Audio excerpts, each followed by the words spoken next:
Just as the wedding bells faded, a young bride was met with an unexpected guest. Her husband brought his mother to their new home, confidently announcing, "She will teach you everything." However, he overlooked a crucial detail. The apartment was not his.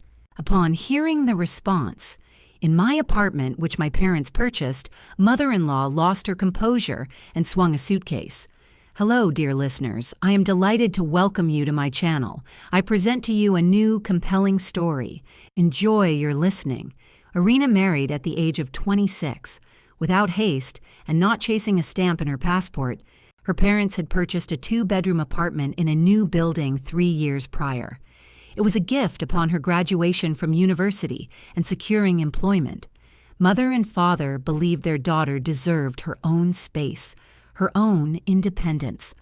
Irina furnished the apartment to her taste, favoring light colors, minimalism, and an abundance of air and light. Every item was in its place, each detail chosen with affection. She met Kirill at a friend's corporate event, tall, smiling, with a delightful sense of humor. He worked as a manager in a construction company and rented a studio apartment on the outskirts. He courted her beautifully, with flowers, dinners out, and attentive gestures. 6 months later, he proposed. They had a modest wedding with about 40 guests, held in a cozy riverside restaurant. His mother, Lyudmila Georgievna, arrived from the regional center, where she lived alone in an old Khrushchev-era building. She was a woman in her 50s, with a stern gaze and a habit of speaking definitively. During the reception, she drank generously, laughed loudly, and repeatedly stated that now Kirill would finally have a normal life. What did she mean by that? Irina asked her husband as they drove home. "Oh, nothing important," Kirill dismissed. "Mom is just happy I've finally settled down. What's wrong?" Irina would inquire. "Mom's complaining it's hard for her to be alone," Kirill would sigh. "Her pension is small, and her health isn't great. Are you helping her financially?" "Well, yes, a little." "What, am I stingy? Perhaps we could invite her for the weekend to cheer her up a bit." "Excellent idea. That's a wonderful thought."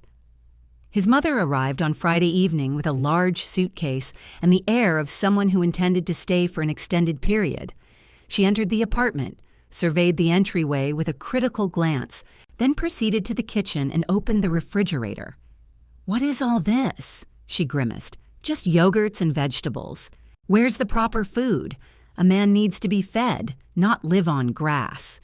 "Kirill isn't complaining," Irina replied calmly. "He's just too polite to say so. Men always endure, and then they snap.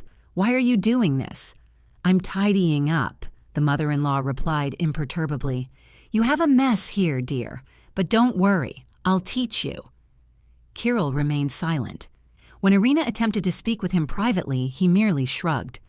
"Well, Mom's just like that. Get used to it. She means well.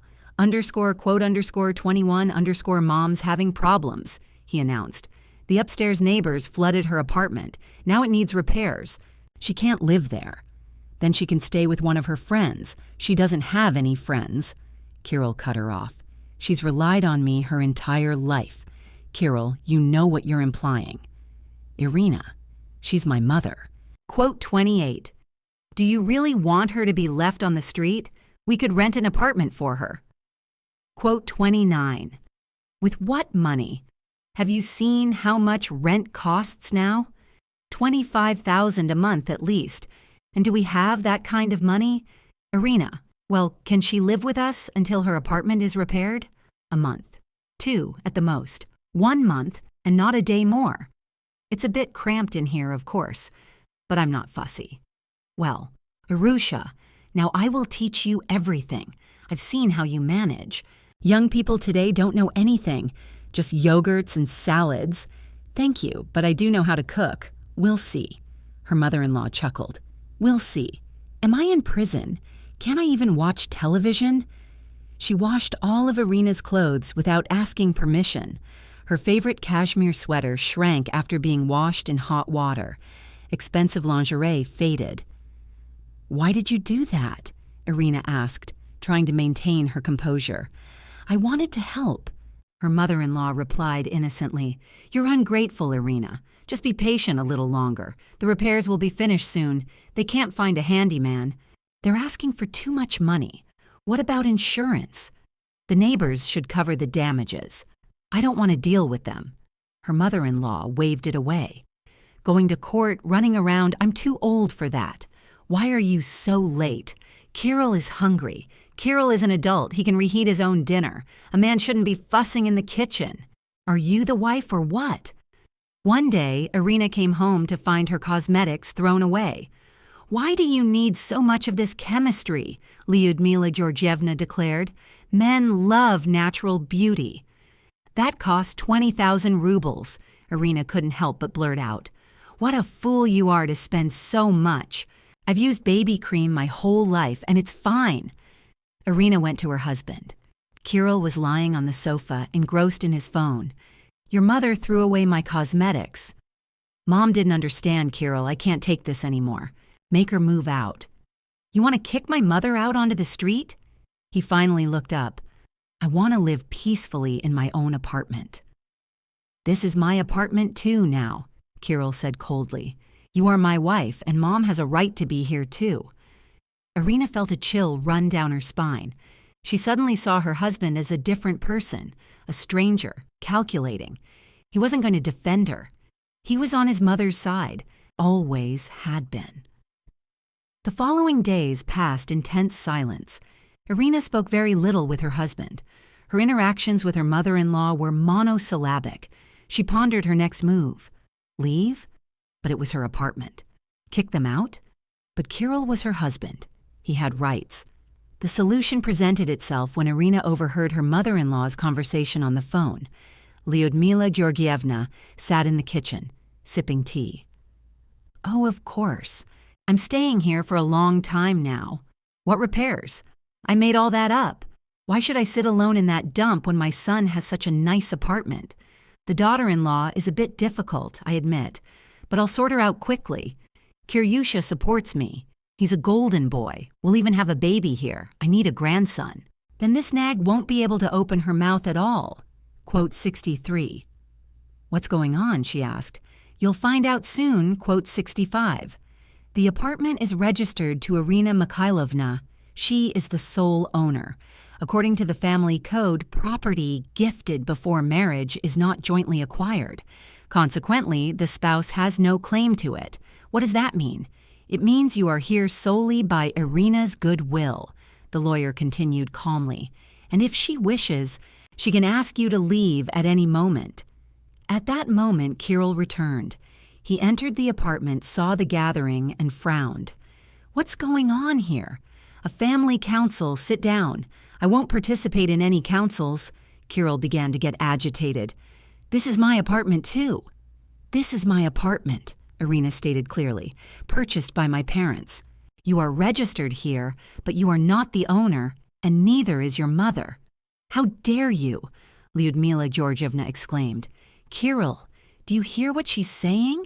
I hear. And what do you propose? Your mother is leaving today. You've lost your mind. The mother-in-law shrieked. Where will I go? To your apartment, where there were no repairs and there are none, Irina replied coldly. I happened to overhear your phone conversation. Lyudmila Georgievna turned white. Kirill looked at his mother, bewildered. Mom, is this true? Well, I just wanted to be closer to you. So all of this was a lie. The flood, the repairs, everything, son. But I was trying to do what's best for you. Mom, pack your things. What? Are you kicking me out? I'll take you home. Pack your clothes. Lyudmila Georgievna darted towards her suitcases, frantically folding clothes. Then she suddenly stopped, turned to Irina. Her face contorted with rage. It's all your fault, you homewrecker. You're taking my son away from me. She grabbed a heavy suitcase and swung it at Irina. Irina's father instantly stepped between them, intercepting the suitcase with one hand. Quiet, he said, his voice so commanding that Lyudmila Georgievna recoiled. One more move, and I'm calling the police. Assaulting someone in their own home. That's a crime. The mother-in-law faltered. She looked at her son, but he turned away. You'll regret this. You'll all regret this. "Mom, let's go. What will you do now?" "I don't know," Irina replied honestly. "I need to think." Kirill returned late that evening. He went to the kitchen, poured himself some water, and sat opposite Irina. "I took Mom home. She cried the whole way." "Do you understand that she wanted to stay here forever through deceit?" "Yes, I understand." "And you agreed?" Kirill was silent, then nodded. "I thought it would be better for everyone. Mom's alone. She has it hard, and you have a large apartment. So from the beginning, you brought her to us with the intention of her staying?" "Well, sort of. So, the wedding, the love, all of it was just to take over the apartment and move Mom in?" Quote 108. "Don't say that," Kirill attempted to defend himself. "I love you, it's just Mom. She raised me alone her whole life. Dad left us. It was hard for her." Quote 110. "And because of that, you decided to use me, my home. I didn't use you. I truly wanted a family, with Mom included." Kirill fell silent again. "Leave," Irina said quietly. "What?" "Leave here, pack your things, and leave. You can't kick me out, I'm your husband." "I can, and I am kicking you out. Tomorrow my lawyer will file for divorce. Ira, leave now. Or I'll call my father, and he'll help you leave."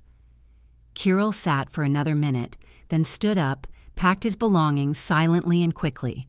Irina sat in the kitchen and didn't watch.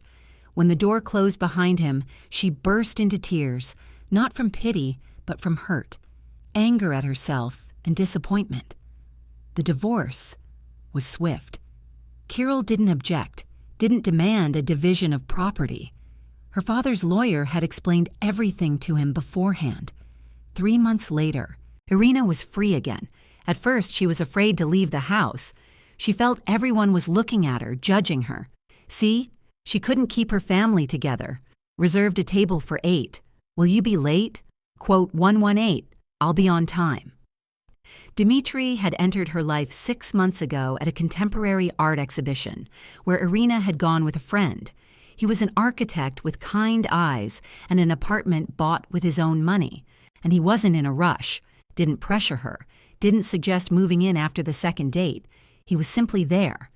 And that was enough. Irina finished her coffee, stroked Marcel behind the ear, and went to get ready.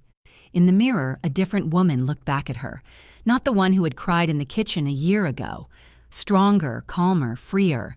She laughed, a quiet, easy laugh she hadn't had in a long time. Outside, the snow swirled, and the apartment smelled of fresh coffee and something else. Happiness, perhaps, or simply her hard-won, genuine freedom.